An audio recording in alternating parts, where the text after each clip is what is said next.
Välkommen till Stiftsgården i Rättvik. Här pågår OAS-rörelsens höstkonferens. Och mitt namn är Stefan Hallman och här har jag Maria Hallman. Och vem är talare här? Det är Mr. Paul van Buitenen från Holland.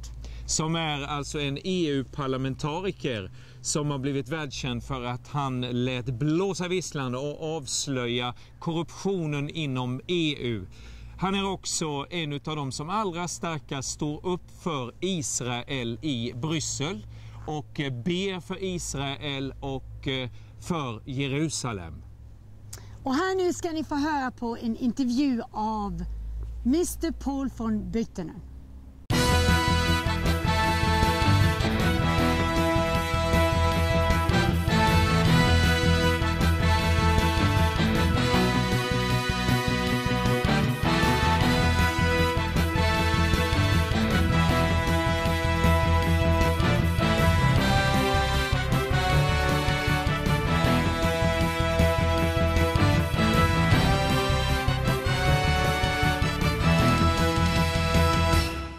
History how I became known as a whistleblower all over Europe. Historien hur jag blev känd som en som avslöjar kommissionen över hela Europa. And what happened afterwards. Och vad som hände efter det.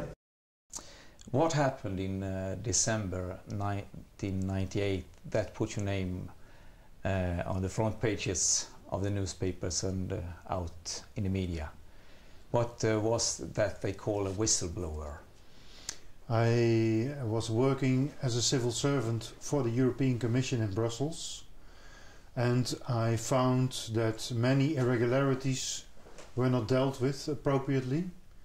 So I addressed myself to my hierarchy, but they didn't deal with it as they should. So I went higher and higher, and at a certain point I decided that I should go to the European Parliament and to, as they call it, blow the whistle to the outside on the way how the European Commission dealt with their irregularities. So I assembled a lot of information, I assembled audit reports, I assembled other data, confidential emails, I put them together in a report, I gave them to a member of the European Parliament, and that was the moment that I blew the whistle, the 9th of December 1998. And from that time on, the Parliament refused to give discharge to the European Commission, and in the end, a few months later, after a report that analysed my report, the Commission had to step down. So then, on the 9th of December 1998, I blew the whistle. 9 december 1988 så blåste jag i visslan. 98. And as a result of that, a crisis came in the European institutions. Och som ett resultat av det så blev det en kris i de europeiska institutionerna. The European Parliament and the European Commission could not agree on how to solve it. EU-parlamentet och EU-kommissionen kunde inte komma överens om hur de skulle lösa det. So they decided to create a committee of wise men. Så de bestämde sig för att skapa en kommitté av vise män. To examine the situation. För att undersöka situationen. And normally the purpose of a committee of wise men is to wipe the problem under the table. Och normalt så var en sån här kommitté av vise män, deras syfte var att helt enkelt sopa problemet under mattan. And that was also the purpose now. Och det var också syftet nu. But against all expectations they did a very good job.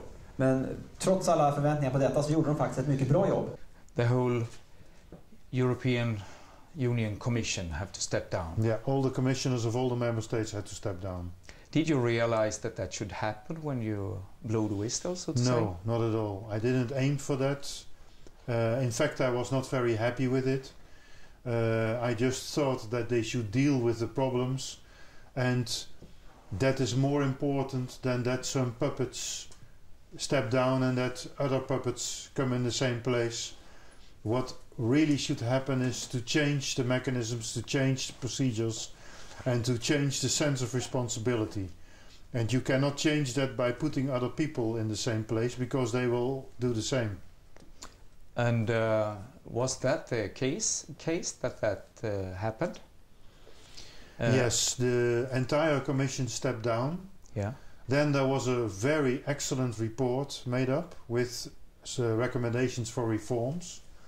But the new commission that came with President Prodi and with Vice President Neil Kinnock, did not follow up the recommendations, but just continued the way as happened before. So, in fact, not much changed. What was it that got you to pull the trigger, so to say? Because you had to been thinking about these matters for quite a while. I started writing about them already internally in '97. Then I asked for a transfer to the Internal Audit Service. And then I continued writing reports, talking with colleagues, assembling data. And in '98, in December '98, when I had addressed all the levels in the hierarchy, I had to decide whether or not I could breach the confidentiality that every civil servant has to follow. So I consulted a union lawyer, I consulted colleagues, I spoke with my wife, and I also went to the chaplain of the Anglican Church, of which I was a member, to pray with him and to ask him whether or not he thought it was good that I would blow the whistle on this. And finally, there was also an important word that came from the Bible, not because I looked for it, but because it popped up coincidentally in my face, and that was Acts chapter 18 verses 9 and 10, which literally said to me that I should not stay silent anymore, but that I should speak. Then spoke the Lord to Paul in the night by a vision, "Be not afraid, but speak, and hold not thy peace, for I am with thee. And no man shall set on thee to hurt thee, for I have much people in this city." Herren talade till Paulus i natten i en vision, var inte rädd utan tala och håll inte igen, för jag är med dig och ingen man ska kunna skada dig eller kvinna, för jag har mycket folk i den här staden. Was there any more people around you in your work that had these thoughts of revealing secrets, or so to say put light on the fraud, but didn't dare to do it? Yes, I had a lot of colleagues who had the same reflections as I, but they did not want to expose themselves.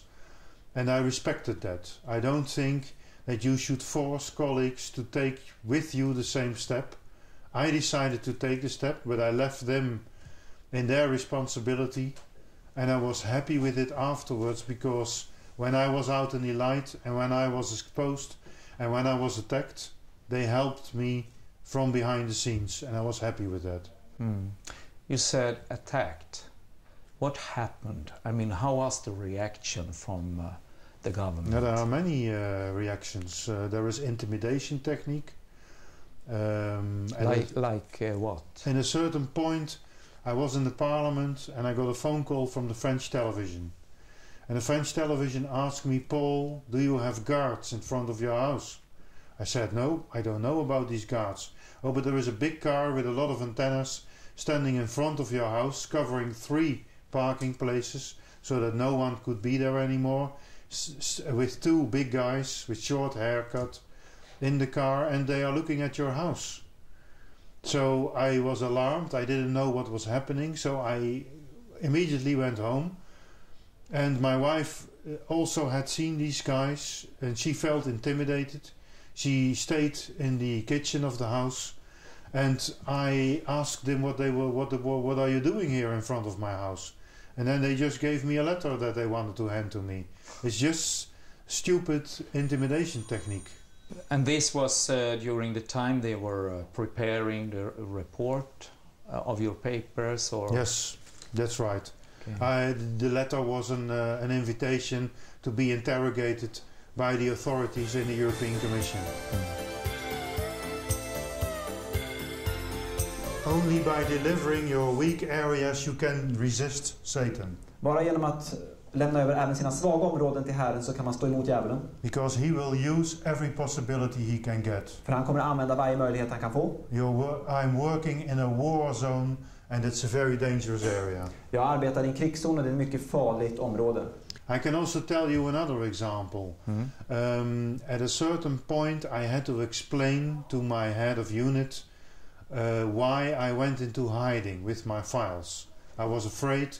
I had received phone calls from Commission officials that I should disappear with my files because there was a risk that they would take them from my house.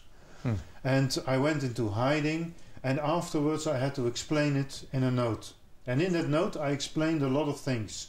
And one of the things I also explained was that the security service of the European Commission not only had handguns, but also had heavy-duty sniper rifles with telescope visions and with bipods to support the rifles. And one of the commissioners, in fact it was a Scandinavian commissioner, used that letter to expose me as someone who was out of his mind, who did not have any sense of being normal anymore, and who had this sense of being followed by the European Commission. And then the English press started writing about the fact that the European Commission had heavy-duty sniper rifles, and I could not defend myself because I didn't have proof. And then at night one of my colleagues came to the door and gave me the papers on which the rifles and the bullets and the telescopes and everything was mentioned. So I was very happy with that support. Many people who tried to destruct me professionally have been stopped by the Lord. Många som har verkligen försökt via sin profession och komma åt mig och skada mig har blivit stoppad av Herren. That someone came to me and asked me, "Are you Paul van Buitenen?" En kom och frågade mig, är du Paul van Buitenen? And he told me that he was working for a specialized computer department in the European Commission. Han talade om att han jobbade för ett speciellt dataprogram inom Europeiska kommissionen. And that he had been ordered by my director general to come at night. Och han har blivit befalld av min chef, Pauls chef, att komma på kvällen. And to take my personal computer and to completely to take it from apart. Och att komma och förstöra min personliga dator. And to examine whether I was the official who had retrieved confidential information from the computer system of the Commission. Om det var jag som hade fått tag på hemligt material från EU-kommissionen in till min dator. And of course he found that I indeed had done that. Och då såg han ju att jag hade gjort det. But when he came back with his report to his head of unit, men när han kom tillbaka till sin chef med rapporten, he immediately had to go to his head of unit. Så var han tvungen att gå till sin chef. And his head of unit told him, if your report makes Paul van Buitenen fall, I will kick you out of my unit. Men då sa han att om din rapport gör så att Paul van Buitenen faller, då kommer jag att sparka dig från ditt jobb. Up until today I do not know who that head of unit is. Och ända tills idag vet jag inte vem den personen som var chef är. I will not tell too many anecdotes, but there are more examples of that kind also on a higher level where the Lord protected me. Jag kommer inte berätta allt för mycket av detta, men det finns alltså många fler exempel på personer på höga nivåer som har skyddat mig. I was a real Paul. I did not like Christians at all.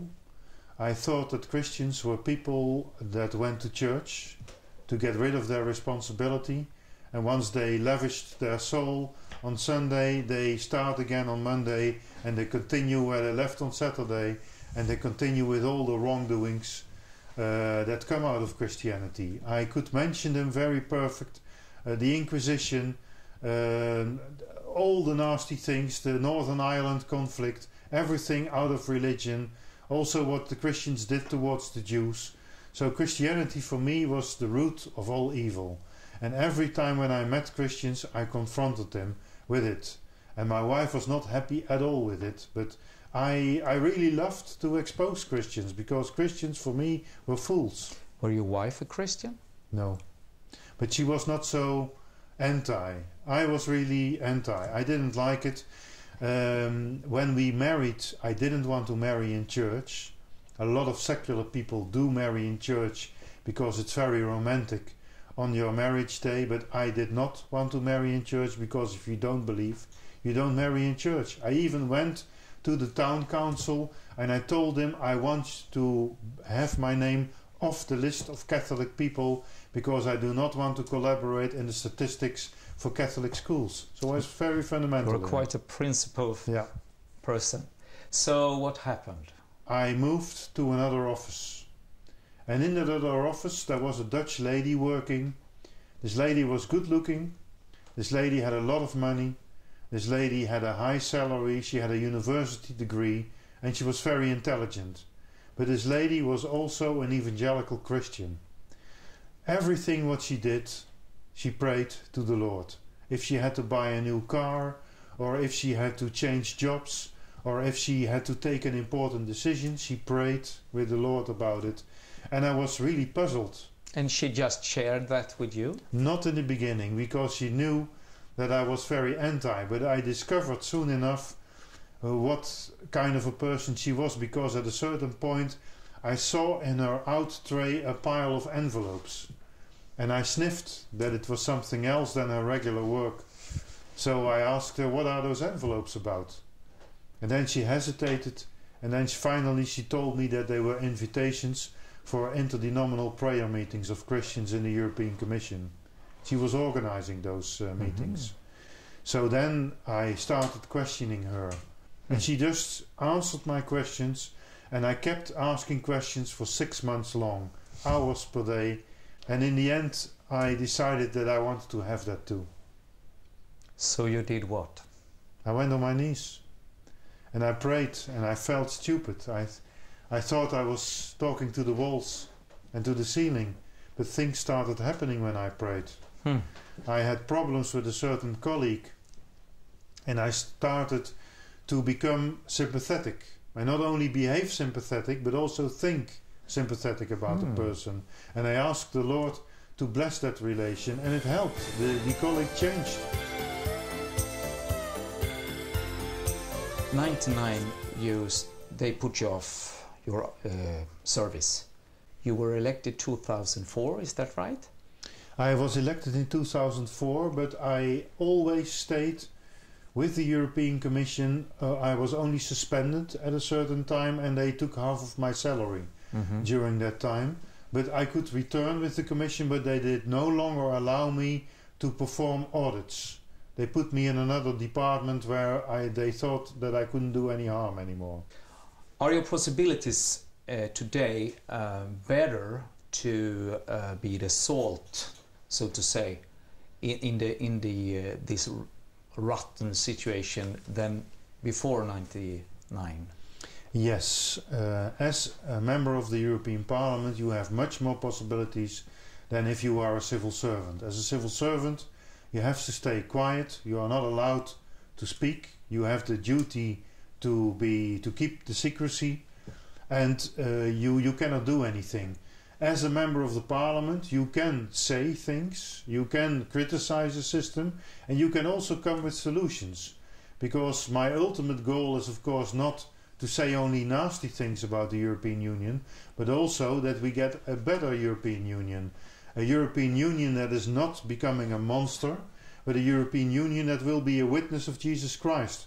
I know that I sound very over-idealistic, but that is the ultimate goal. People have, scholars have said that the European Union is the beast of the Revelation. Is there anything in the European Union that reminds of that prophecy, or have you any understanding for that thinking? 1 year after my conversion, so that is in 97, I started reading these histories about the end of times and about the fact that the European Union could be the rebirth of the monster, of the old Roman Reich. And I got scared. I said to myself, what is this? Am I working in the belly of a monster? And then the Lord spoke to me. He gave a very clear Bible text to me in which he referred to the Jewish people who were in exile in Babylonia. And the Jewish people were told that they had to be obedient, and that the blessings of the people where they were also their blessings.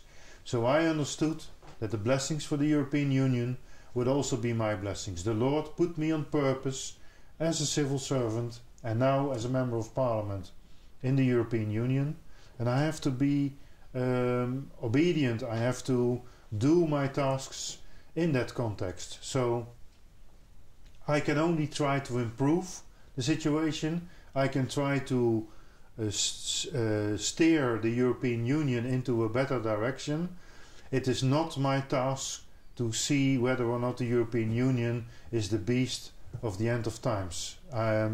I do not have anything with that. Something new happened in this anti-fraud thing in the European Union when after '99.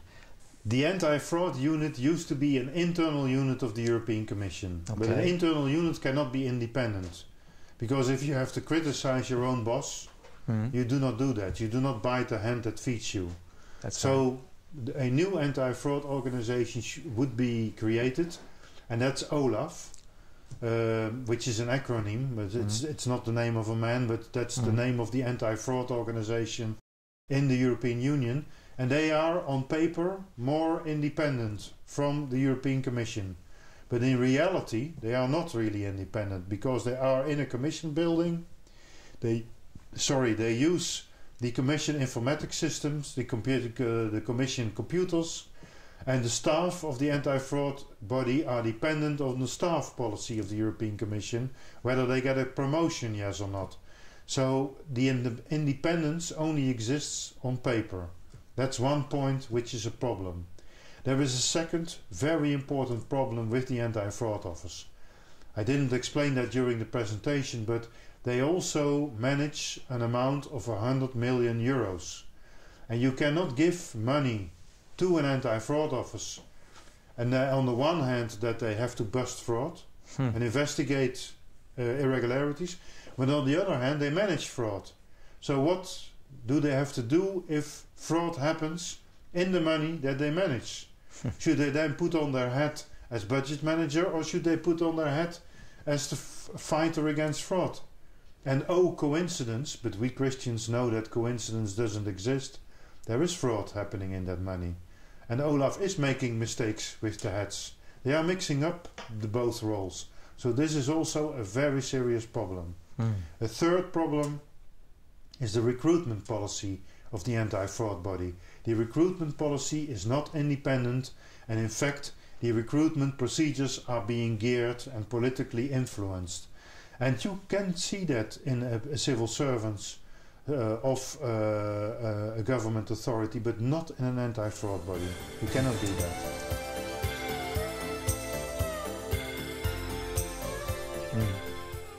Is it true, what I read in a paper, that 1/3 of the money that the European Union governs goes to things that it didn't was meant for? Or a lot of people think that it is fraud, and that's not true. That's an exaggeration. Often you find observations in audit reports that elements have not been correctly audited, or that there is no proof documentation for the way how the money was spent. And if you add up all these elements, you could arrive at a figure of 1/3. But it does not mean that the money has been spent wrong. It is just that the administrative procedures are not in order. But just a part of that third is actual fraud. But it's not that a third is lost. how much money are we talking about when it comes to fraud? Have you any idea? It also depends on the definition of fraud. Okay. If you mean by fraud deliberate falsification of documents, then I think you are talking about rather minor amounts. There are still millions, because the European Union has a lot of money to spend, tens of millions even, but in comparison it is small. But if you say fraud is everything that actually goes wrong, then you're talking about a few percent of the money that is spent. And because the European Union spends more than 100 billion euros, if you are talking about a few percent, you're still talking about a few billion euros. Do you have any advice for those people who works in a place and they realize there is something wrong going on here? What should they do? Should they be silent in order to have their career going on, or should they be a whistleblower? What should they do? What is your advice? It's not very simple, and I would like to limit myself to the situation in the European institutions, because there I know the situation. I don't know how the situation is in Norway or Sweden. They have completely other set of regulations. But in the European Union there is no proper whistleblowing protection. So if you become a whistleblower, you run huge risks. I should also explain that being a whistleblower is not about small things. If you see your neighbor writing a fraudulent contract for a family member, you do not have to blow the whistle on it, because you can go to your boss, you can tell your boss about it, and he will do something about it. Blowing the whistle you do on serious matters where the hierarchy is also involved, and then it becomes serious business, and you should really think it over, what the reactions would be, what the consequences are for your family life. And in the European institutions it's not evident to become a whistleblower. If you are a Christian, and if you know the Lord, if you can pray with the Lord, if you can share it with other Christians, you can get good counsel, and you can decide whether or not it is the Lord's wish that you blow the whistle. But if you do not have that support, if you are not a Christian, you cannot pray, and you just have to go on worldly indications, it becomes very difficult.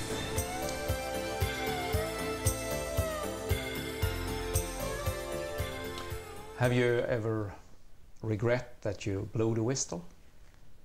No, but I am happy that I didn't know beforehand what would happen. Because if I would have known before what actually would happen, I don't know whether I would have done it.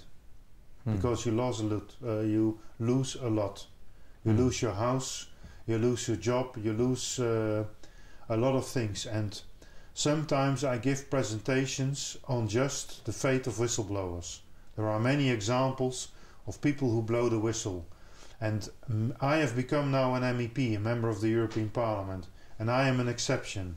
There are not many whistleblowers who end up as I do. Many whistleblowers lose their wife. I know even of an example of someone who lost his wife after 18 years of fighting. He was right, he got money, he got the vindication of the government, but he lost his wife. I also know another example of someone who fought 6 years. His wife separated, his children didn't want to speak with him anymore. Also he was right, so he committed suicide. So I can tell you a whole series of what happens to whistleblowers, and I am an exception that I come out as I am now.